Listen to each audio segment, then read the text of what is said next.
Welcome to the newest edition of Wildcat News. To start us off, I'd like to say thank you to everyone who participated in our piece. The age-old question, can money buy happiness? Well, you're probably waiting for me to give you an answer, but I'm not the one to tell you yes or no. So hopefully these interviews will help you form your own opinion. I'd give it to my family members and share it with my friends. What I would do, I would probably buy a nice mansion on a lake with a nice boat. I'd invest a lot of money, try to make more, and I'd help out the homeless. I love the homeless. I'd move down to Florida, buy a house and a new car. Money can make people act out in irrational ways or the opposite. I think it depends on who you are as a person and what you do with it. It's not about the money that makes the people change. It's about the person and the mind that makes the people change. If they let the money change them, then that's their fault. And I think we take someone like Pete Davidson, who doesn't let the money change him. And he does really good in life. I think it makes them feel like they're better than people when they're really not. But like some celebrities aren't, like Adam Sandler. He's chill. Giving back is a way of caring, or is it? I think it's a nice thing to do. Oh, I love it. I think it's a really amazing thing. And if I was really rich, I think I'd do it too. I think it's good because if they have money to give, they should, so other people can have stuff just like they do. Money can make people be full of joy or despair. Yes and no, because not everything you want in life will be given to you with money, but it is nice to be able to buy nice things. I think money is an amazing thing, and we could do a lot with it, like help the homeless. And helping the homeless is amazing. It brings great mindset. Money brings a great house, a great family, brings people together. Yeah, because if you have money, then you can buy stuff that makes you happy, like a car or a vacation where you want to go. Question for you is, if you became an overnight millionaire, would it make you happier? Now let's pass it on to Emma to hear about how tech has affected our learning. Now we move on to how technology has affected the way we learn. Let's hear all the different opinions people have to say. Okay. We got input from teachers and students whether tech has changed the way we learn or not. When I was a kid, we had books. So now the internet makes it so that we don't really have to memorize anything. It's greatly impacted the way that we learn from the use of the internet in particular. Computers and calculators have greatly helped in terms of learning math as well as in teaching math. I feel like technology gives us an instant gratification with any answer. You can just Google something and the answer gets spit out, but I feel like it's not allowing students to really understand and grasp the concepts. It makes it easier to get resources to learn new things, and it's less work for the teachers, so we can have more assignments to learn better. Some students and teachers' opinions vary on whether or not we should go back to paper learning. Yes, I think we should. I think students are getting way too distracted, playing games on their computers. I just think they're not getting none of their schoolwork done, and I think we should go back to paper learning. And I already have. With COVID and forcing us to go digital everything, I found that no one was learning anymore. It's a lot easier to, copy and paste stuff. I'm not entirely for getting rid of pencils and paper because I think the ability to write math helps in the learning process. We got insight on how to keep a balance with technology in school. In school, it's definitely gotten better since we have put our phones away during class. That's made a huge difference. I mean, it's not going anywhere, so we have to understand that. I think for myself, it's a matter of allowing kids to type answers. Utilize it appropriately, that we have professional development. I think artificial intelligence is a great example. It's a tool that's here, that's going to be around for a long time. I definitely think so because they have more access to games and other stuff. Teachers and students gave their judgment on whether or not students get too distracted with tech.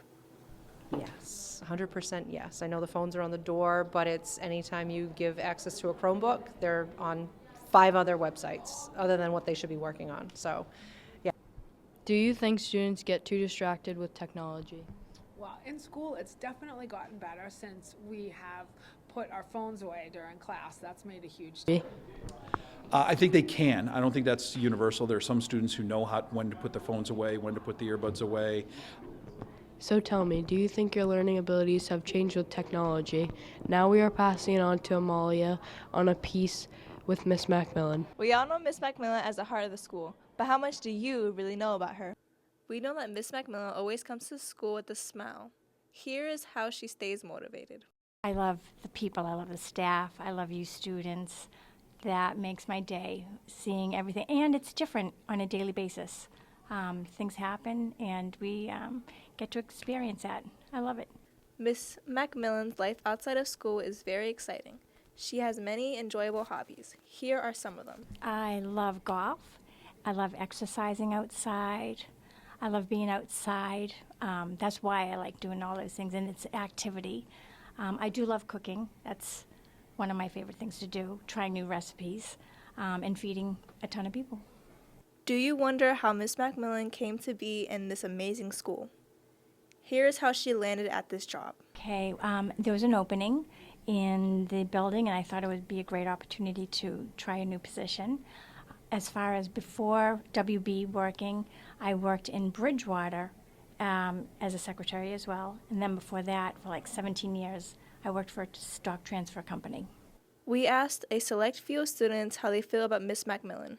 Here are the results. Miss MacMillan is like the best person here. She helps me with literally everything. I can go to her with whatever situation I have, and she's so very helpful. She's really kind. She's really supportive. Every time I need advice from her, she just gives it to me. And when I'm feeling down, she just goes to me, tells me what to do, what to say, and how to make myself feel better about myself. I think she's very nice, and she helped me find my way when I was new, and she just makes my day. She gives me good candy, and she's a great guidance secretary, and she makes me feel very welcome to the guidance office. After we interviewed the students, we thought to ask the teachers how it is working beside their guidance secretary. Miss MacMillan is the sweetest, kindest, most nurturing person I know. Everyone loves her. She's always willing to help. And is just a really sensitive, kind person. So we love working with her. Wow, talk about a breath of fresh air every day. If you talk about somebody that's just generally kind all the time, and that's her. It's it's real, it's authentic. It's the best feeling because she can make anybody's worst day a lot brighter. We learned Miss MacMillan has a very enjoyable life. We also uncovered the amazing life she lives. Thanks, Amalia. Earlier in this episode, we learned whether or not money can buy happiness. Connecting to this piece, more and more teens have been gambling every year. I wanted to discover more about this increase in gambling. One study has shown that 80% of teens have gambled in the past year, whether it's poker or even sports gambling. But it seems like our school is 50-50. I don't gamble. I don't gamble purposely because I think if you do, then you could lose a lot of money in there, and it could affect your later life choices by betting a lot more money than you should. I do gamble. Sometimes you're feeling a little lucky, and you gotta test your luck. Sometimes I'm a little broke. I'm not gonna lie, but it's okay. Yeah, I find gambling really fun. I like taking people's money and hanging out with my friends.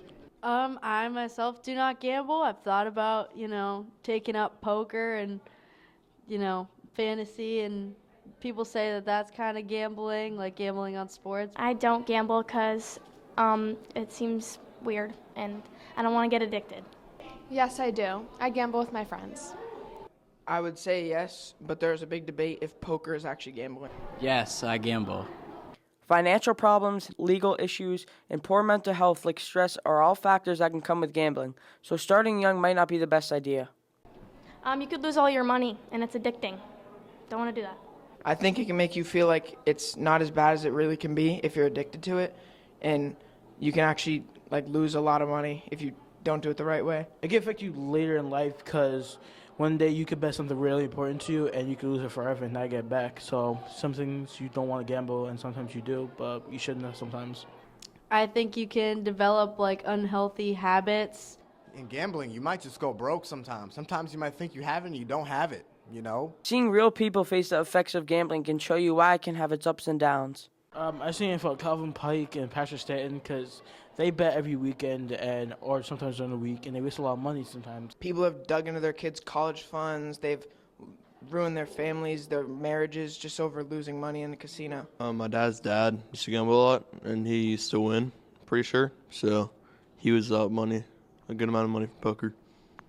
So I have this good friend, Ryan Corey, and Ryan Corey is so addicted to poker that he refuses to leave his house for any other reason besides to play poker. As you can see, teen gambling is a bigger problem than you think. More teens are affected by this every year.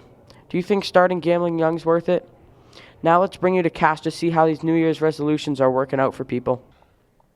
Thanks, Kyle. Today, we're here interviewing the staff and students about their New Year's resolution. Many students have bright ideas and dreams about their future. Here are some. I'm looking to really succeed in basketball and like make everything I was gonna do happen. I'm looking forward to just a new start, new beginning. I graduate next year, so I'm looking forward to that a lot.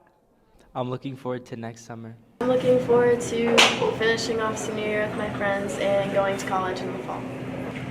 I'm looking forward next year to the 2025 football season. Everyone wants to start the new year with a fresh start and with grand ideas. To become like a nicer human being. My New Year's resolution is to be healthier overall, so eat better, work out more, all that. Just be like overall, take care of my body more. My New Year's resolution is to save up new money. To eat healthier and to work out more and stay on a consistent schedule. To put on more weight. I'm looking to put on 15 more pounds. Ideas about their New Year's resolution, everyone has a plan to start it. Stop swearing and stuff. Be nice. I have a new split starting in January, so I stopped the bulk and I'm gonna start shifting more towards maintenance and then my cut in the spring. Probably just by splitting paychecks differently, putting more money in the bank instead of spending it. Try and keep myself motivated and just go as much as I can as long as my schedule allows me to. By eating heavier foods and going to the gym every day. We wish to thank everyone for their time and hope that everybody has a great New Year's.